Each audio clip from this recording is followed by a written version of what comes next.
Hello friends, welcome to my channel. ఈరోజు ఈజీగా అయిపోయే మిర్చి బజ్జీ చేసుకుందాం. ఫస్ట్ శనగపిండి తీసుకొని దాన్ని జల్లించుకోవాలి. ఇలా చిన్న చిన్న బిడ్డలు ఉంటే ఏమైనా వస్తాయన్నమాట. ఇప్పుడు చూడండి నాకు ఎలా వచ్చాయో అలా వేస్ట్ వస్తుందన్నమాట. సో జల్లించుకున్న తర్వాత దాంట్లోకి కొంచెం ఓమ తీసుకొని నలిపి వేసుకోండి. వేసుకున్న తర్వాత దానికి సరిపడా అంటే దానికి తగినంత కారం, ఉప్పు వేసుకొని మంచిగా కలుపుకోండి. ఒకసారి కలుపుకున్న తర్వాత వాటర్ వేసి అది మొత్తం కొంచెం ఒక కన్సిస్టెన్సీ నేను చూపించే కన్సిస్టెన్సీ వచ్చే వరకు కలుపుకోండి. వాటర్ వేసుకుంటూ మనకు తెలుస్తుంది. ఇన్ కేస్ ఉప్పు కారం చూసుకోండి ఒకసారి టేస్ట్. ఇన్ కేస్ ఏమైనా తగ్గింది అనిపిస్తే వేసుకోవచ్చు, అప్పుడైనా వేసి మళ్ళీ ఒకసారి కలుపుకోండి మంచిగా.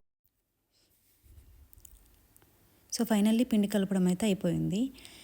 నేను చూపించిన కన్సిస్టెన్సీ రావాలి, అప్పుడే మిర్చీలకు ఈ పిండి మంచిగా పట్టుకుంటుంది అనమాట.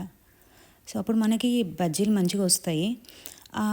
కలిపిన పిండి మొత్తం ఈ గ్లాస్లోకి ట్రాన్స్ఫర్ చేయాలి. అప్పుడు మనకు బజ్జీలు వేయడానికి ఈజీ అవుతుంది. మనం ఈ గ్లాస్ని అయితే పక్కన పెట్టుకుందాము.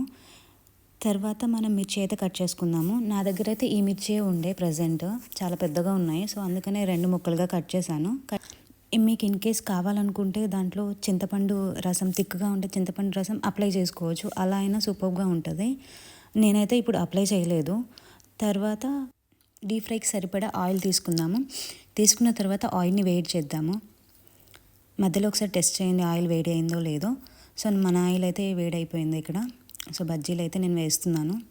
సో గ్లాస్ యూజ్ చేయడం వల్ల తొందరగా ఇలా వేయొచ్చు అనమాట.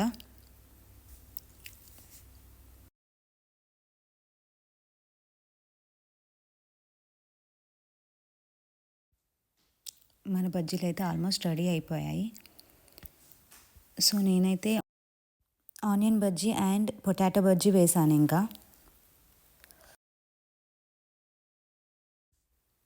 పొటాటో అండ్ ఆనియన్స్ చిన్న చిన్న స్లైసెస్గా కట్ చేసుకొని వేసుకోవడమే దాంట్లో సింపుల్గా. ఇంకా తర్వాత ఈ మిర్చిలోకి ఫిల్ చేసుకోవడానికి ఆనియన్స్ చిన్న చిన్నగా కట్ చేసుకొని పెట్టుకున్నాను. సో ఫిల్ చేసుకున్నాను. ఇలా చేసుకున్న తర్వాత చాట్ మసాలా పైనకెళ్ళి చల్లాను. ఇంకా లెమన్ వాటర్ వేసుకోండి, బాగుంటుంది. అంతే అండి, యమ్మీ బజ్జీలు అయితే రెడీ అయిపోయాయి. Thanks for watching.